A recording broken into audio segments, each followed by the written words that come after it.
Bienvenidas y bienvenidos. Hoy vamos a explorar algo bien interesante, ¿no?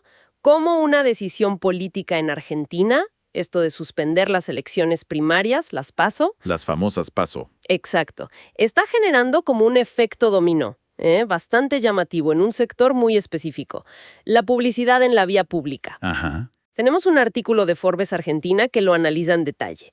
La idea es, bueno, ver un poco las cifras, intentar entender qué hay detrás de la medida y sobre todo cómo reacciona la industria publicitaria. Analizamos esto a fondo. Dale, sí. Es un caso clarísimo de cómo un cambio en el calendario electoral, algo bien político, le pega directo al bolsillo, digamos, y a las estrategias de las empresas de publicidad exterior, lo que llaman OOH. Out of home, sí. Eso mismo. La conexión política-economía sectorial acá es, bueno, súper directa, se ve clarito. Bueno, arranquemos por ahí, por el impacto económico. El artículo dice que se espera una caída fuerte en la inversión en vía pública para 2025, justamente por no haber PASO. Ujú. Hablan de, unos 500 millones de pesos menos. ¿Es así? Correcto. Esa es la estimación que maneja la industria. Representa, entre un 15 y un 20% menos de inversión. Es bastante. Sí. Dejaría el total del sector OOH en unos 4.500 millones de pesos, más o menos. Y la explicación es, Es simple, digamos, las campañas para las PASO, históricamente, eran casi la mitad de toda la plata que se ponía en publicidad política en la calle. la mitad. Casi la mitad, sí. Entonces, si sacas esa primera vuelta electoral, bueno, esa plata no va al sector OOH, se corta ese flujo. Entiendo. Es un golpe duro para esas empresas. Ahora, para tener la foto completa, ¿cuánto pesa la vía pública en toda la torta publicitaria argentina? Es el tercer jugador, tiene su peso. Se lleva un 12% del total, más o menos. ¿Y quiénes están arriba? Arriba está todo el mundo digital, que es enorme, con un 45%. Y después la tele, con un 36%. Claro. Pero lo clave acá es que, en años con elecciones, como que entre el 15% y el 25% de lo que facturaba la vía pública venía de campañas políticas. Ah, mira vos. Sí, y algunas empresas específicas, ponele, las de mobiliario urbano, las paradas de colectivo, carteles, esas lo sentían mucho más. Dependían bastante de ese ingreso que venía con las elecciones. Ok, pero acá hay algo que me hace un poco de ruido. El mismo artículo cita a la CAAM, la Cámara de Agencias de Medios, que dice que la publicidad en general creció un montón. Ajá. Habla de casi 354.000 millones de pesos en el primer semestre de 2024. ¿Cómo puede ser que todo crezca tanto y justo este segmento caiga por las PASO? Es una muy buena pregunta. Es que ahí tienes que mirar la metodología, ¿viste? Los números de la CAAM son brutos y nominales. O sea, Reflejan la facturación total, pero sin descontar inflación. Con la inflación que hay en Argentina, ese 178% de aumento interanual que informan, bueno, está muy inflado justamente. claro, son más pesos, pero no necesariamente más publicidad real. Exacto. En cambio, la estimación de los 500 millones menos por las PASO probablemente sea un cálculo más neto, más enfocado solo en esa parte política que pierde el sector OOH. Son dos miradas distintas, ¿entendés? Una general y nominal, la otra específica y neta. Clarísimo ahora. Bueno, vayamos a la política. ¿Por qué se suspendieron las PASO?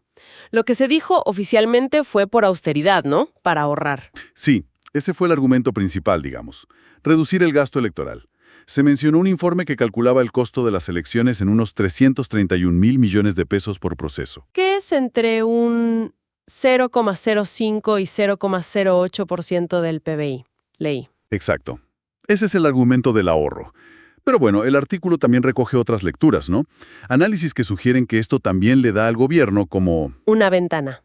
Sí, un primer semestre sin campaña electoral, sin ese ruido y costo político, para poder avanzar con medidas económicas quizás, bueno, no muy populares. Como ajustes o cosas así. Ponele, ajustes cambiarios, tarifarios, sin la presión de tener elecciones primarias a la vuelta de la esquina.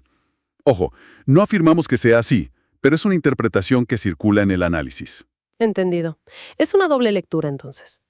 Y frente a esto, con la política como cliente ausente en esa parte del año, ¿qué hacen las empresas de publicidad exterior? ¿Cómo se adaptan? Y la palabra es esa, adaptarse.